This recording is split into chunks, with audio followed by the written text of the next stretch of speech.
Bonjour à tous encore une fois, nous allons faire une expérience aujourd'hui. Aujourd'hui, nous allons fabriquer un moteur électrique. Comment ça marche?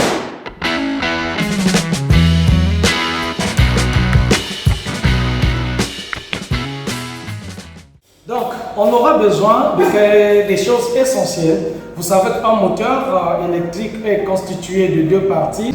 Donc, la partie mobile ou encore rotor et la partie fixe. Notre moteur ici, la partie mobile sera donc notre petit doigt, et ensuite la partie fixe sera constituée de notre aimant. Alors, pour commencer, je veux créer notre stator. C'est-à-dire, c'est quoi un stator? Plutôt, qu'est-ce que je dis? C'est quoi un rotor? Je veux le rotor, c'est la partie mobile d'un moteur. Et celui-ci, c'est un petit bois, le balai que j'ai eu à couper avec une scie. Vous voyez un peu, c'est un simple bois, il n'y a rien d'étrange. Ça, c'est une pointe.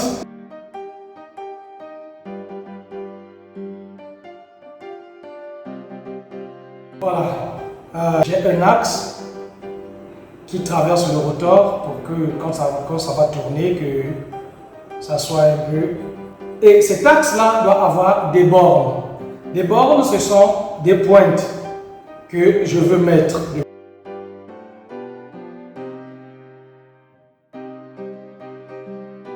Voilà, j'ai un stator avec des bornes. Mais qu'est-ce qu'on va faire avec ces bornes? Il faudrait que ces bornes-là puissent être reliées les deux par une bobine. Où est-ce qu'on va trouver une bobine? Vous voyez, j'ai un transformateur ici de radio que j'ai eu à prendre dans un appareil radio que je veux utiliser pour récupérer la bobine.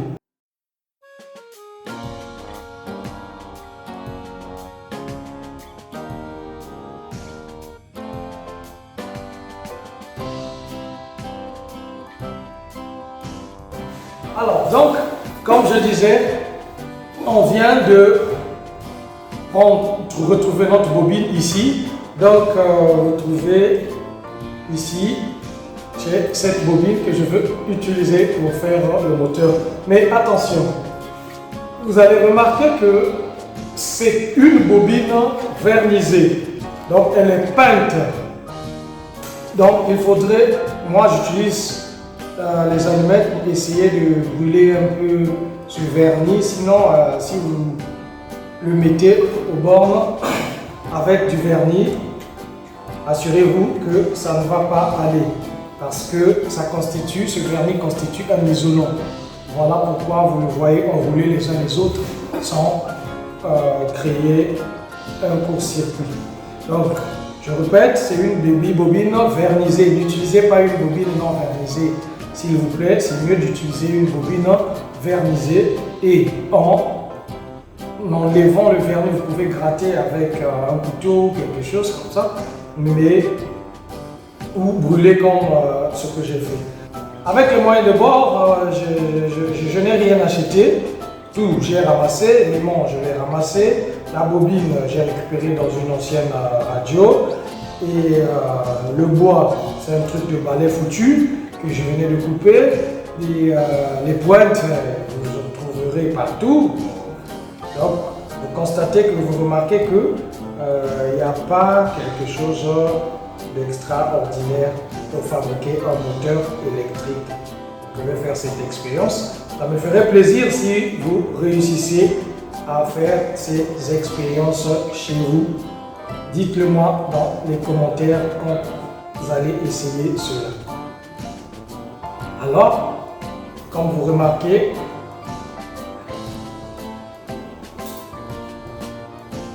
j'ai fait une borne. Alors, je veux tourner au fur et à mesure.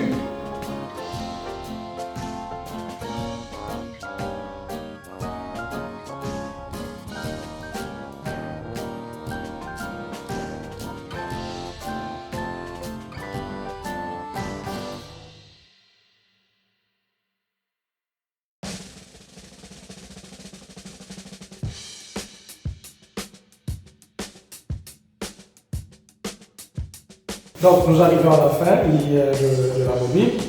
Donc je veux couper comme ça et ensuite je veux brûler pour enlever la partie vernisée comme j'ai fait au départ.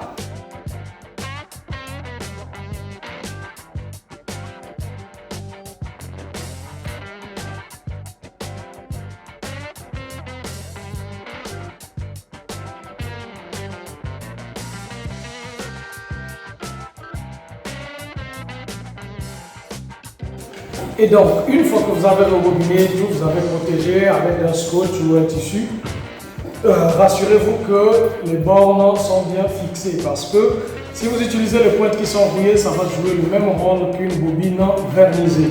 Ça sera un isolant. Donc, vous voyez, voilà. Là, ça passe entre les bornes, la résistance est bel et bien là. Donc, je sais que là, ça y est. Alors, voici mon rotor qui est formé de la bobine, des bornes et du rotor, qu'est-ce que je dis, d'un axe. C'est très simple à l'aide de, je répète encore, à l'aide des choses ramassées. D'accord. Enfin, ici, j'ai mon stator qui va constituer la partie fixe de mon moteur.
Vous voyez, là, je viens de créer un moteur,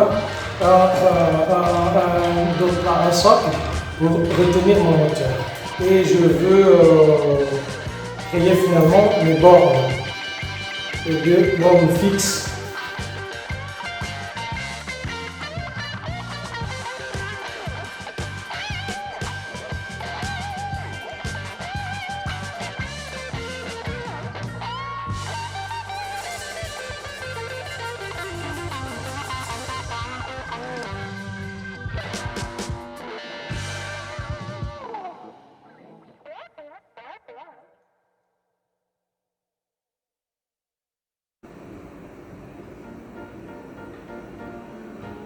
Faites de telle sorte que les bornes soient un peu élastiques pour que, vous voyez, quand ça va tourner, que ça ne puisse pas vraiment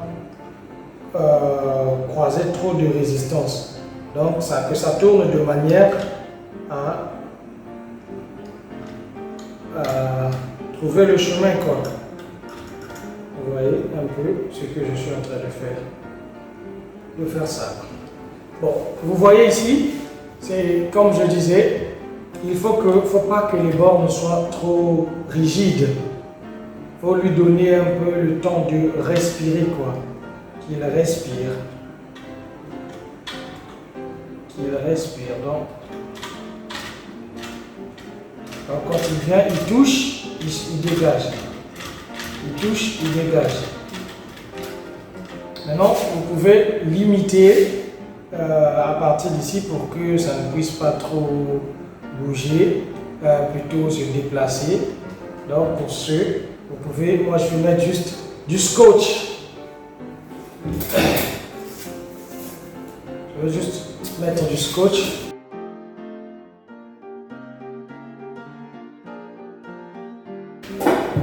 Et hop, vous voyez comment ça tourne ici. Je m'arrange que ça ne coince pas, que ça ne puisse pas trop serrer et que ça ne puisse pas aussi être trop écarté. Donc, ce qui reste, c'est de balancer nos aimants de part et d'autre.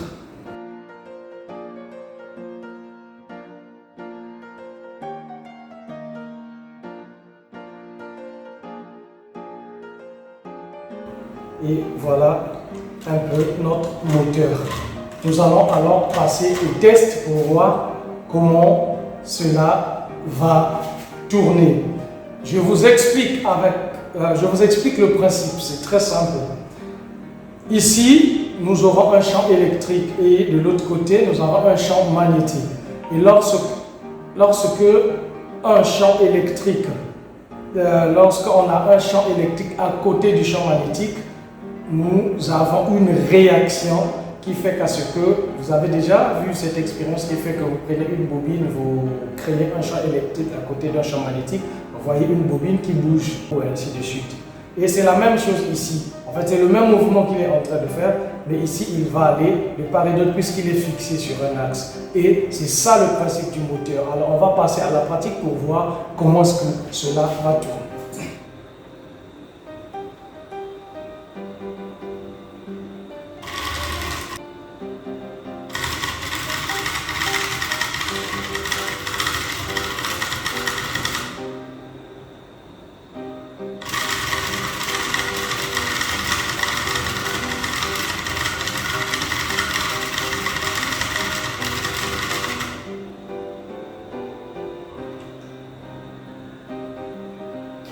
Et si je tourne les bornes, vous allez remarquer que ça va aller dans le sens contraire. Ça va faire le tour contraire. Il y a des moteurs qui tournent dans les deux sens. Souvent les moteurs électriques tournent dans les deux sens. Là, vous voyez, ils tournent dans le sens contraire.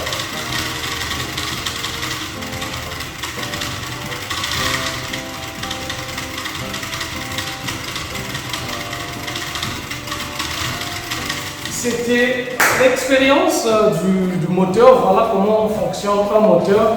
Et ça, c'est le principe le plus simple pour créer un moteur. Et je vais vous l'approcher, un moteur électrique, je peux vous le rapprocher.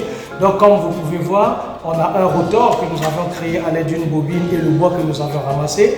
Ici, nous avons des bornes qui doivent être élastiques pour ne pas coincer parce que ça doit tourner. Nous avons fabriqué notre axe de manière que ça soit bien tenu sur un socle.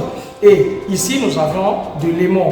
On l'a disposé comme ça parce qu'il était moins puissant. Sinon, vous pouvez le mettre en dessous s'il est très puissant ou encore mettre la bobine, l'aimant tout autour.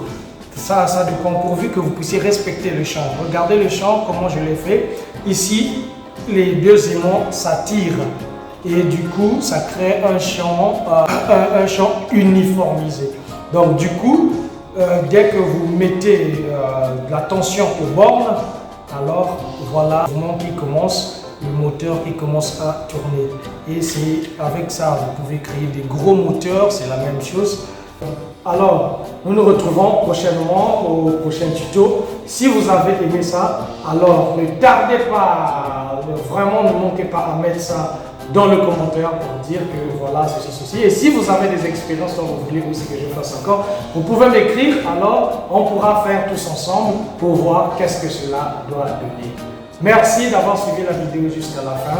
Vous étiez sur la chaîne Expérience. Je pense que vous allez partager, aimer et vous abonner à la chaîne pour qu'on puisse faire encore un autre parcours. Merci.